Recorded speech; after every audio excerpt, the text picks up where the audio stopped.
Hello guys, I hope you like my videos. If you like my videos please like share and subscribe our channel. आज हम लोग class 12 business studies chapter 5 organizing का part 5 आपके साथ discuss करने जा रहे हैं, जिसमें सबसे इंपॉर्टेंट चीज जो आपके चैप्टर में है वो है डेलीगेशन और डिसेंट्रलाइजेशन के बीच में डिफरेंस. और केस स्टडीज आपके पास एग्जाम में जरूर पूछी जाती है इसमें. और सबसे बड़ा प्रॉब्लम यही होता है कि डेलीगेशन लगेगा या डिसेंट्रलाइजेशन लगेगा. तो जो कंफ्यूजन है ये हम दूर करने की कोशिश करते हैं केस स्टडी के थ्रू. डिफरेंस आपकी बुक्स में गिवन है काफी हद तक, और ये भी हम क्लियर कर चुके हैं कि डेलीगेशन जो होता है उसमें एक ही लेवल होता है, यानी सुपीरियर और सबऑर्डिनेट. उसके अलावा तीसरा चौथा पर्सन इसमें नहीं होगा. लेकिन अगर हम डिसेंट्रलाइजेशन की बात करें तो ये डेलीगेशन का एक्सटेंशन है, यानी जो पूरी ऑर्गेनाइजेशन में सभी लेवल पर डिसीजन मेकिंग को डिस्ट्रीब्यूट कर दिया जाता है तो वो बन जाती है आपके पास डिसेंट्रलाइजेशन. राइट. तो फर्स्ट ऑफ ऑल पहली केस स्टडी देखते हैं हम लोग. A manager has kept all right of the decision making with himself. Each and every employee came to him for orders again and again. Identify the concept of management not followed by the manager. तो यहां manager ने क्या नहीं कर रखा, सारे decision अपने तक रख सके हैं. तो इसका मतलब उसने कौन से प्रिंसिपल को वॉयलेट कर रखा है, वो अपनी पावर्स को या अपनी रिस्पॉन्सिबिलिटी को डेलीगेट नहीं करता. तो यहां पर कौन सा प्रिंसिपल जो है वो वॉयलेट हो रहा है, वो है डेलीगेशन. अब कईयों को लगता है कि सेंट्रलाइजेशन या डिसेंट्रलाइजेशन. एक बात याद रखिए कि ऑर्गेनाइजेशन सेंट्रलाइजेशन फॉलो करेगी या डिसेंट्रलाइजेशन, ये कहीं ना कहीं टॉप मैनेजमेंट द्वारा डिसाइड करा जाता है. तो यहां पर सिर्फ एक मैनेजर की बात हो रही है, वो सारे के सारे काम खुद करता है. तो यहां पर हमें बस इतनी बात ध्यान रखनी है कि जब डेलीगेशन ही नहीं हो रहा तो डिसेंट्रलाइजेशन तो अपने आप ही नहीं होगा, क्योंकि डेलीगेशन एक छोटी सी कड़ी है. जब वो ही नहीं हो रही, यानी मैनेजर अपना काम नहीं दे रहा, तो आगे डिसेंट्रलाइजेशन का कंसेप्ट तो देखने को मिलेगा ही नहीं. तो यहां पर डेलीगेशन ऑफ अथॉरिटी का जो कंसेप्ट है वो वॉयलेट हो रहा है, क्योंकि मैनेजर अपने पास ही सारे के सारी रिस्पॉन्सिबिलिटीज और सारी की सारी चीजें जो हैं वो अपने पास रख रहा है. राइट. नेक्स्ट केस स्टडी देखते हैं. इसमें कहता है Shreya limited has been recently awarded with best employee of the year. The company has believed in the idea and suggestions of the employee. There is a systematic dispersal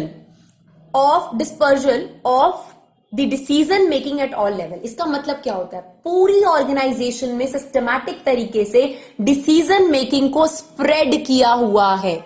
और अगर ऐसा all levels पर है तो ये कौन से कंसेप्ट की बात कर रहा है, कौन सा कंसेप्ट जब सभी लेवल पे लगता है, तो इट इज डिसेंट्रलाइजेशन. राइट. तो यहां पर आपके पास डिसेंट्रलाइजेशन जो है वो यहां पर प्रिंसिपल फॉलो किया है इस ऑर्गेनाइजेशन ने. नाउ केस स्टडी 3 देखते हैं. A Limited has grown in size. Okay. Business environment changes. To cope up with changes, CEO start delegating some of his authority to GM. अगर ये बात सिर्फ यहीं तक होती डियर तो ये डेलीगेशन होता. आगे कहता है who also felt himself overburdened. Who? GM. CEO ने अपना काम GM को दिया, यानी जनरल मैनेजर को. General manager also feels overburden and with the approval of the CEO he disperse his authority to various level of the organization. तो यहां पर थ्रू आउट दी ऑर्गेनाइजेशन का कंसेप्ट आ गया. तो कौन सा कंसेप्ट फॉलो किया गया है मैनेजमेंट द्वारा, कौन सा? It is decentralization. क्योंकि डेलीगेशन सिर्फ यहां तक होता अगर सीईओ ने अपना बर्डन जीएम तक शेयर करा, लेकिन जीएम ने आगे फर्दर अपना काम शेयर कर दिया, यानी लेवल्स क्रिएट हो रहे हैं और पूरी ऑर्गेनाइजेशन की बात हो रही है. तो यहां पर कौन सा कंसेप्ट आएगा डियर? डिसेंट्रलाइजेशन. तो यहां पर आप डाल सकते हैं डिसेंट्रलाइजेशन. उसके बाद लास्ट केस स्टडी देखेंगे हम लोग 4th. Kabir open a retail mart in a local market.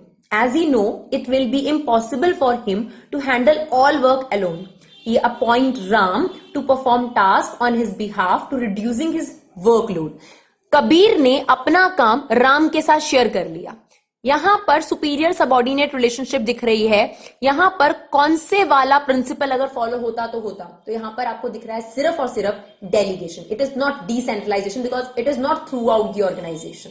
Right. उसके बाद this decision provide Kabir with more time to concentrate on important matters. तो इससे कबीर को टाइम मिल गया कि वो इंपॉर्टेंट मैटर्स पे कॉन्सेंट्रेट कर सकता है. Beside he recruit 8 other person as a support staff. यानी कबीर ने इसके अलावा भी अपने लिए सपोर्ट स्टाफ अपॉइंट कर लिया। Over the year, his business earns a good name for itself. So he opened another outlet in the city. Considering Ram competence, he give the independent charge of running the new outlet. तो जो कबीर है उसके नीचे ये 8 persons भी थे और ये राम भी है। राम को उन्होंने एक अलग सा आउटलेट प्रोवाइड कर दिया कि आप इसे हैंडल करना।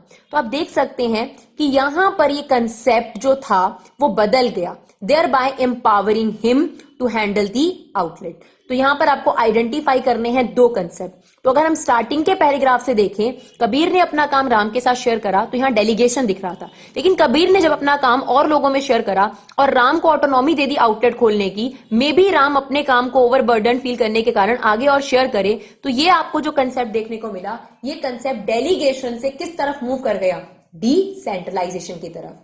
Thank you so much guys for your love and support. Keep supporting Vibha classes.